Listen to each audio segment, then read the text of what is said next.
The Hargrove Grand had 47 chandeliers. Daniel Mercer knew because he'd counted them during his first shift 3 weeks ago, when counting things gave his hands something to do that his mind could approve of. Old habit. You counted exits. You counted faces. You counted the number of seconds between a man's exhale and his next blink. Tonight, he counted the chandeliers once more, and then stopped. He had other things to watch. The ballroom held 212 guests. He'd counted those too. At the door, as they filtered in through the gilded arch in their gowns and their tailored suits, their laughter arriving before they did, trailing behind them like expensive perfume. The Hargrove Grand's annual investor gala was one of those events that appeared in the lifestyle columns the following morning, photographed and captioned and reduced to a series of smiling faces that told exactly nothing about what actually happened in the room. Daniel stood near the East Service corridor, a silver tray balanced on his left forearm, 3 untouched flutes of champagne growing warm in the recycled air. His jacket was rented. It pulled across the shoulders when he moved a certain way, a reminder, small and persistent, of the body he used to live in, more deliberately. He was 38 years old. His hair had gone gray at the temples, sometime in the last 2 years. He'd stopped tracking exactly when. His face was the kind of face that people described, when they described it at all, as quiet, not unfriendly, not remarkable, just present in the way that furniture is present. It served him well tonight. Nobody looked at the server in the corner. That was, in most circumstances, exactly the point. He watched the room the way he'd been trained to watch rooms. In segments, methodical, without lingering. The bar along the west wall, the cluster of men near the window who laughed too loudly at intervals too regular to be genuine, the woman in the green dress who hadn't touched her drink in 40 minutes, the 2 private security contractors positioned near the main entrance who were good at their jobs but not good enough to notice that the service entrance behind the catering table had been left on a single latch instead of the dead bolt. He noticed things. He always had. It was, at this point, involuntary. Victoria Hale arrived at 8:47 p.m., which was exactly 7 minutes after the scheduled start time. Deliberate, Daniel suspected, in the way that everything about her seemed deliberate. She wore black. Not the safe, conventional black of someone trying to disappear, but the kind of black that was its own argument, structured at the shoulder, clean at the line, the kind of garment that had probably required 3 fittings and cost more than Daniel's monthly rent. She was 36. He'd read it in the brief that the catering manager had distributed to the serving staff. A single laminated sheet with photographs of the key guests, the ones who needed to be offered refills before they thought to ask. Victoria Hale, CEO, Hale Merit Capital. Prefers still water, no dietary restrictions. Do not approach without being approached first. Someone on staff had written that last line from experience. It showed. She moved through the room the way certain people move through rooms, not pushing, exactly, but displacing. Conversations reorganized around her. Eye contact was offered, and either accepted or redirected, with a precision that looked effortless because the alternative was too exhausting to sustain. She smiled when smiling was required. She did not smile when it wasn't. Daniel watched her for 11 seconds, and then looked away. She was not his concern. He had one concern, and her name was Lily, and she was 7 years old, and she was at home right now in the care of Mrs. Petrakis from the apartment across the hall, probably already asleep with the nightlight on, and her stuffed rabbit tucked under one arm. The medical bills on Daniel's kitchen table numbered 11 at last count, each in its own envelope, each with a due date circled in red by a hand that wasn't his. The property manager had taken to sliding them back under his door when they collected in the hallway. A small mercy, he pretended not to notice. $314. That was what tonight's shift would pay, after the agency took its cut. He lifted his tray and moved toward the bar to refresh the flutes. That was when he saw it. The bar was staffed by 2 people, a young woman named Cassie, who'd been pleasant to him at the start of the shift, and an older man named Brent, whose name tag was slightly crooked and who had, in the last 40 minutes, refilled his own water glass 4 times. Neither of them was standing at the bar when Daniel approached. That was the first thing. The second thing was the man in the gray suit. He was standing just behind the far end of the bar, which was a strange place to stand, not quite behind it, not quite in front of it, the kind of position that a person occupies when they want to appear as though they have every reason to be there. He was mid-50s, silver-haired, the kind of build that had been athletic 2 decades ago and still carried the posture of it. He held a glass in his left hand, and with his right he was doing something to one of the bottles on the shelf. No, not to the bottle. To the tray beside it. There were 6 glasses on the tray, already poured, already arranged. One of them, the one at the far right of the second row, was receiving something from a small vial that the man in the gray suit was holding with 2 fingers, tilted at an angle that would be invisible from almost any other angle in the room. Daniel stopped walking. He stood still for 3 seconds. The man in the gray suit pocketed the vial, repositioned his glass, and turned away from the bar as though he'd simply been waiting for a refill. He moved smoothly. He didn't look around. That, more than anything else, was the tell amateur operatives always looked around afterward. Professionals didn't. The man was not an amateur. Daniel set his tray down on the nearest surface. A passing server gave him a curious look. He didn't return it. He watched where the prepared tray was positioned, directly on the counter designated for the executive table. The names were written in small cards beside each arrangement. He didn't need to read the cards.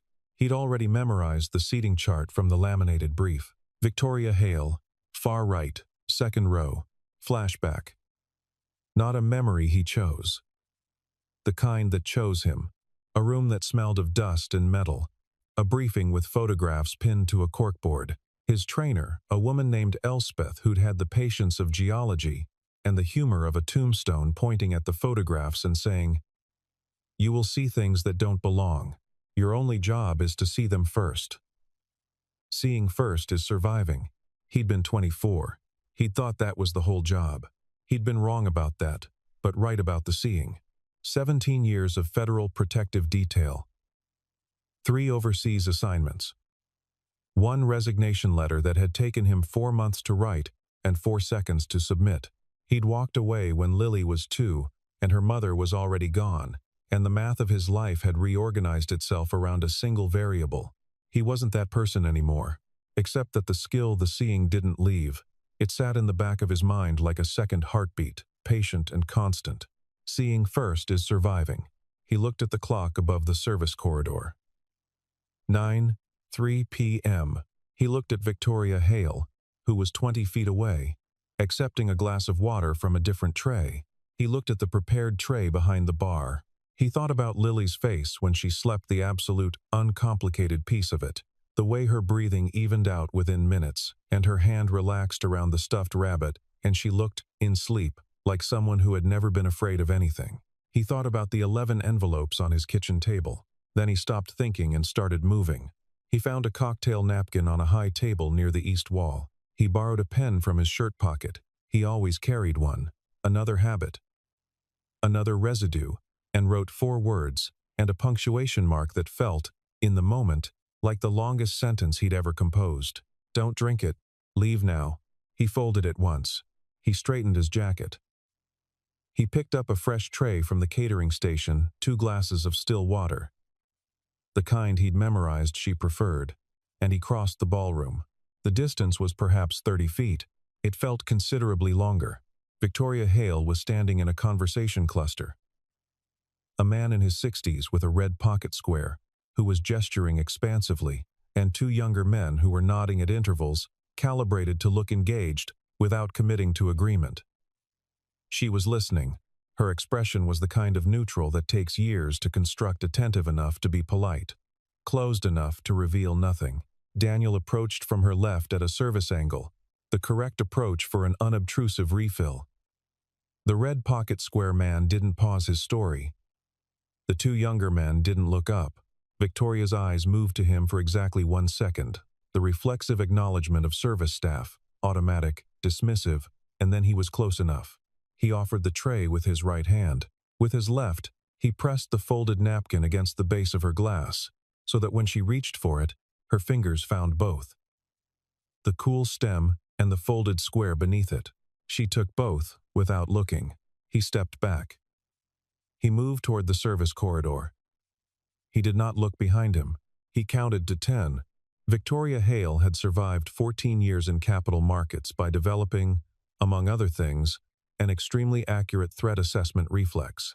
She had been threatened directly on 3 occasions, once by a competitor who'd couriered a cease and desist letter to her apartment at 11 p.m., once by a former board member who'd made his feelings known through a series of increasingly oblique statements at a shareholders' meeting, and once by an anonymous email that the FBI had traced to a disgruntled former analyst who'd ultimately posed no physical risk. She knew what threat felt like. She knew the specific cold clarity that arrived in the chest when something was wrong, and the brain hadn't yet caught up to the body. She felt it now. She held the napkin against her palm and didn't open it yet. She smiled at something the red pocket square man said, she had no idea what. Her attention had split along a line she wasn't consciously aware of. And then she turned slightly, as if reaching for the high table to her right, and unfolded the napkin with 2 fingers. "Don't drink it. Leave now." She read it twice. She did not look at the man who had handed it to her. She noted his direction of exit and filed it. She looked at the glass in her hand. Still water. In a crystal flute. She'd been handed it 2 minutes ago by one of the standard catering staff. She hadn't yet drunk from it. "Don't drink it." 4 words. Anonymous. No context. The rational response was to dismiss it as a prank, an eccentricity, one of the 1,000-odd human behaviors that populate public events. She was a CEO at a high-profile investor gala. She received odd communications regularly. The rational response was to set it aside. But Victoria Hale had not survived 14 years in capital markets by being only rational. She had survived because, when her body said wrong, she listened. And her body was saying it now. She assessed the room in a single, slow sweep. Nothing visibly disrupted. She assessed the people nearest her. Nothing visibly disrupted. She assessed the bar, 30 feet away, where a prepared tray sat behind the counter. She thought, who knew which glass was mine? She thought, someone who had access to the seating arrangement. She thought, the seating arrangement is internal. The red pocket square man laughed. One of the younger men laughed with him, slightly late. Victoria set her glass on the high table beside her. She said, pleasantly and without inflection, "Would you excuse me for a moment?" She walked to the bar. She did not rush. She walked the way she walked into board meetings, with the specific, unhurried certainty of someone who has already decided the outcome. She reached the bar, and looked at the prepared tray, and looked at Cassie, the young woman staffing it. "Were these poured here?" she asked, quietly, casually. "Yes, Miss Hale, for the executive table." "Do you want me to? I want you to take them off the floor. All of them. Right now." Cassie blinked. "I'm sorry?" Not loudly. Victoria's voice didn't change. "Just remove them. Tell your manager you need fresh glasses. Don't make a scene." Cassie looked at the tray, looked at Victoria. Something in the CEO's expression communicated what her words had carefully not. This is not a preference. This is an instruction. Act accordingly. Cassie reached for the tray. The man with the red pocket square had been watching. He stopped laughing. The thing about a well-laid plan is that it has only one serious structural weakness.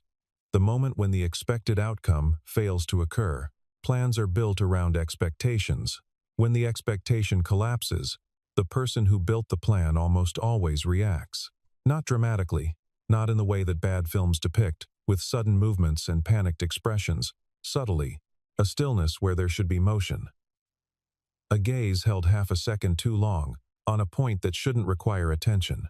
Daniel, standing in the service corridor doorway, watched the man with the red pocket square. He watched him stop laughing. He watched his eyes track to the bar. He watched his left hand, which had been holding his glass loosely, grip it tighter. These were small things, microscopic, almost. The kind of things that only registered if you'd spent years cataloging them. Daniel cataloged them. He pulled his phone from his pocket and took 3 photographs in rapid succession: face, profile, hands. The quality wasn't exceptional. It would be enough. He sent them to a contact, listed only as EW, and typed, "Need an ID, urgent, event, Hargrove Grand Investor Gala, tonight." He pocketed his phone. The man with the red pocket square set down his glass, said something brief to the younger men, and began moving toward the west exit, not quickly, not obviously, but with the particular purposefulness of someone who has decided that the evening is over. Daniel moved too. He was 10 feet behind him when Victoria Hale appeared in his peripheral vision, moving on an intercept course from the left. She didn't look at Daniel. She looked at the man with the red pocket square. She said, "Gerald." The man stopped, Gerald Whitmore. Her voice was the same pleasant, uninflected, absolute. "I think you should stay." Gerald Whitmore. Daniel filed the name turned slowly. His face rearranged itself into something approximating surprise, then into something approximating ease. He was good at this. He'd had practice. "Victoria, leaving so soon yourself? I was about to check on the drink situation." She smiled. It was a very specific kind of smile. "You seem to be in a hurry. Early morning flight. You mentioned that. Funny you didn't mention it to the seating coordinator when you confirmed your table arrangement yesterday." She tilted her head. "Gerald, the seating arrangement was internal. Only 6 people had access to it. 3 of them work for me directly. 1 is my attorney. 1 is the venue coordinator." She paused. "That leaves 1. Gerald Whitmore's face did not change, but his hand did. The left one, which had been at his side, moved fractionally toward his jacket pocket. Daniel was already moving. He came in from the right at a closing angle, the kind that reduces reaction time to near zero, and he had Gerald Whitmore's left wrist controlled before the older man had fully registered his presence. It was not rough. There was no drama to it, no visible struggle. To anyone watching from 10 feet away, it might have looked like 2 men reaching for the same thing, only the tension in Whitmore's arm. The specific locked resistance of a man who understood precisely what was happening to him told the real story. "Don't," Daniel said. Quietly. Not a threat. A fact. Gerald Whitmore went still. The nearest guests, a couple near the floral arrangement by the west wall, glanced over. Daniel had positioned himself so that his body was angled away from the main crowd. Victoria stood to Whitmore's left. To anyone watching from the ballroom proper, the 3 of them appeared to be having a quiet conversation near the exit. They were not having a quiet conversation. "Whatever is in your left pocket," Daniel said. "Still quiet, still level. I need you to leave it there. Both hands where I can see them." Whitmore's eyes moved to Victoria. "You don't know what you're—" "The vial," Victoria said. Not a question. "Were you planning to pick up after yourself? Or were you expecting them to trace it to the bar and not to you?" Something shifted in Whitmore's expression. The practiced ease of it fell away. Just slightly, a curtain pulled back half an inch, and what was briefly visible underneath was not what Daniel had expected. It wasn't panic. It wasn't guilt. It was grief. Old, compressed, the kind of grief that had been turned into something else through sustained pressure. "She destroyed my company," Gerald Whitmore said. His voice was flat. "She took 14 years and reduced them to a press release. And she didn't even." He stopped. He breathed. "She didn't even remember my name at the arbitration." Victoria Hale was silent for a moment. "Whitmore Capital," she said finally. "The derivative fund. The derivative firm." A flash of something. 42 employees. 14 years. Gone in 8 months after your fund moved against us. I moved against a position. The market moved against your firm. You made the market move." They looked at each other. Daniel kept his hand on Whitmore's wrist, not restricting, just present. "A reminder. I'm going to call security," Victoria said. "And the police. I know. Do you understand what this means?" Gerald Whitmore looked, for a moment, like a man who had arrived somewhere he hadn't fully intended to reach, and was only now recognizing where he stood. "Yes," he said. He sounded, more than anything, tired. I think I do. The next 40 minutes moved the way these things always move when the controlled detonation has been successfully contained. With the slightly unreal calm of aftermath, hotel security arrived first, then 2 uniformed officers, then a plainclothes detective named Sorensen who asked good questions and didn't write anything down until she was certain of the answer. Gerald Whitmore was escorted from the ballroom through the service corridor, which was the right call, discreet. Contained. The kind of exit that the event's PR team could work with. The guests nearest the west wall had noticed something, but the distance and the ambient noise had been sufficient. In an hour, the story would be that Gerald Whitmore had felt unwell and left early. In a week, the real story would begin to circulate, but that was a week away. The prepared tray had been secured. The vial in Whitmore's jacket was photographed and bagged by a forensics technician who arrived with practiced efficiency and left the same way. Daniel was standing in the service corridor when Victoria Hale came to find him.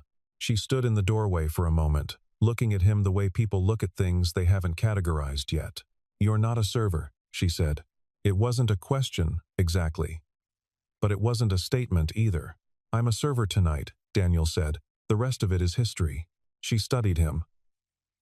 He let her. "The photographs you took," she said. "I saw you. You sent them to someone. Old contact. For the ID. You recognized him before you knew who he was. I recognized what he was doing. The who came after." Victoria was quiet. The noise of the ballroom filtered through the door behind her. The event had reassembled itself, which these events always did, with the resilience of gatherings that have no reason not to continue. "You were federal," she said. "Protective detail. Retired. When?" 5 years ago. He picked up his tray from the surface beside him, a reflex. Set it down again. "My daughter needed me to be somewhere specific." Victoria Hale, who controlled things, who moved through rooms like a weather system, looked at him for a long moment and said nothing. "Thank you," she said finally. 2 words, dry and direct. The way she would have said them if she'd had 100 more and chosen these instead. "You're welcome," Daniel said. Detective Sorensen asked him to come to the precinct the following morning for a formal statement. He said he would. She gave him a card. He put it in his pocket with the pen. He got home at 12:40 a.m.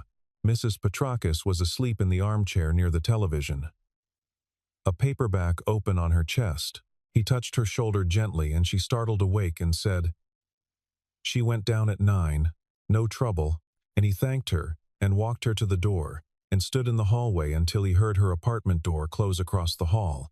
He went to Lily's room. She was asleep on her side, the stuffed rabbit under her chin, the nightlight casting a warm amber circle on the wall above her bed. Her hair had gotten long. He kept meaning to take her to get it cut, and kept forgetting. Her breathing was slow and even. He stood in the doorway for a while. He'd been good at his job. He'd been, by most assessments, more than good, the kind of asset that the agency had been reluctant to release, the kind that received calls for years after resignation, in case he'd reconsidered. He hadn't reconsidered. He'd taken the calls politely, noted their persistence, and declined each time with the kind of finality that eventually communicated itself. He didn't miss the work. He missed what the work had given him, the sense of being precisely where he was supposed to be, doing precisely what he was supposed to do. The clean math of a protected person arriving at the end of the day, intact. He had that, still, just in a different room. He closed Lily's door quietly and went to the kitchen and sat down at the table with the 11 envelopes and a glass of water, and did not look at any of them for a long time. He thought about Gerald Whitmore's face when the ease left it. He thought about the grief underneath. He didn't think Whitmore was a good man or a bad one. Exactly, he thought Whitmore was a man who had been in tremendous pain for a long time and had made a decision about what to do with it, the way people do when pain becomes its own kind of logic. He understood the mechanism, even if he didn't agree with the direction. He'd known men who'd lost everything and turned it outward.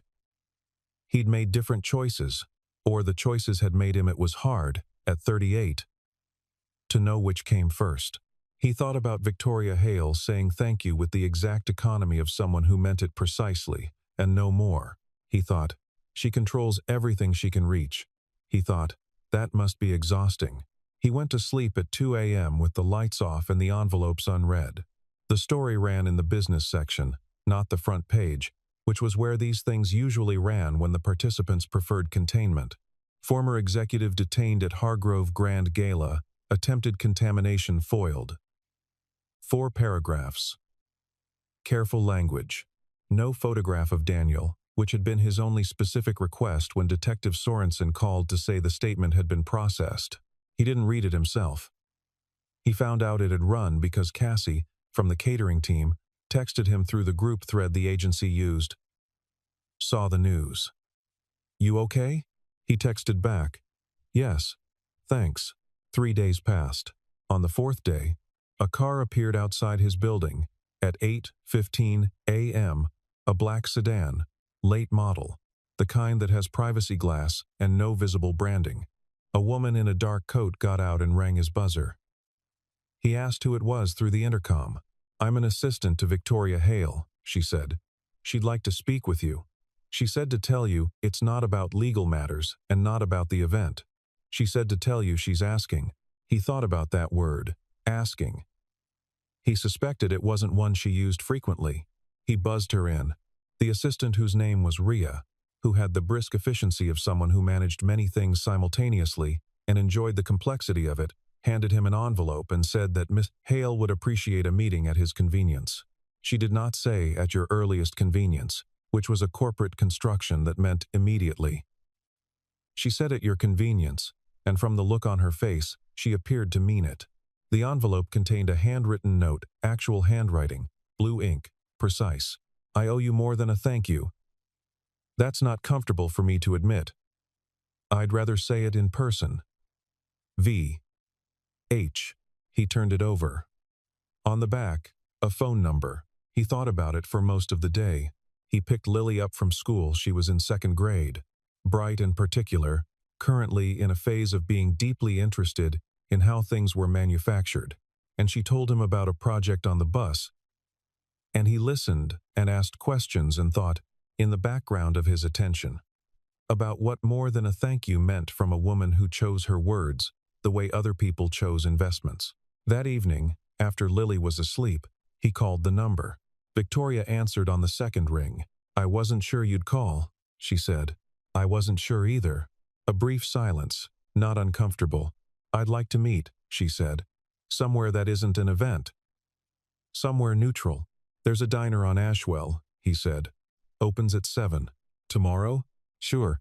He got there at 10 to 7 and ordered coffee and sat in the booth by the window. The diner was the kind of place that had been the same for 40 years by design laminate tables. Good pie.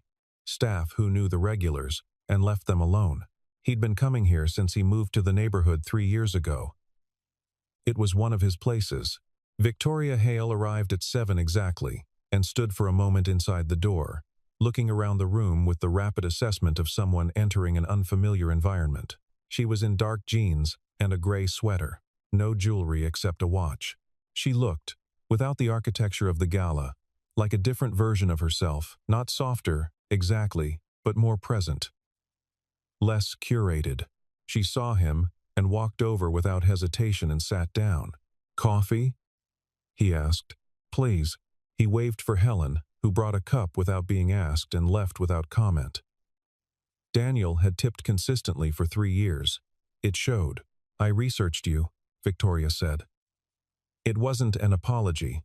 I assumed you would. 17 years federal protective detail. Commendations I won't list. Left at age 33. Daughter, Lily. 7 years old. She wrapped both hands around her coffee cup. She's sick. Manageable, if treated. The treatment is expensive. Most things worth having are. She looked at him. You took a night job pouring champagne for people like me so you could pay for her medication, and her school, and the rent, and the 11 envelopes on my kitchen table. He said it without affect. It's not a sad story. It's just math. It's not just math. He didn't argue. He waited. "I have a position," she said. "Director of Security Operations. Hale Merritt has been using an outside firm. I've had concerns about their internal protocols for about 8 months. After this week," she stopped. Started again. "After this week, those concerns became significantly more concrete. You want to hire me. I want to offer you the position. Whether you take it is up to you." She held his gaze. "The salary is substantial. The benefits package includes comprehensive medical, which would," she paused, "it would cover Lily's treatment. Fully. Immediately." Daniel looked at his coffee. He thought about the 11 envelopes. He thought about Elspeth, his trainer, saying, "Seeing first is surviving." He thought about being 38 years old and good at one thing, and having, for 5 years, applied that one thing to jobs that didn't use it fully, because the jobs that would use it fully weren't compatible with being present for a 7-year-old who needed him there when she woke up from the bad dreams. "What are the hours?" he said. "Flexible. You set them, largely. You'd have a team. I'd need to be home by—" "I know," she said. "Rhea put together a preliminary schedule model. It's in the car, if you want to see it." He looked at her. She looked back. There was something in her face that wasn't quite ease but was adjacent to it, the specific expression of a person who has prepared thoroughly for an outcome they're not certain of, and has arrived at the moment of uncertainty more honestly than they're accustomed to. "You're nervous," he said. "I'm never nervous. You've said that sentence before. Probably today." Something crossed her face, not quite a smile, but the space where one was considering its options. "Maybe," she said. He thought about it for 3 days.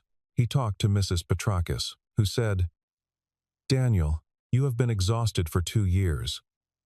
A person can only carry so much before they need to set some of it down somewhere safe." He thanked her. She waved him off and went back to her paperback.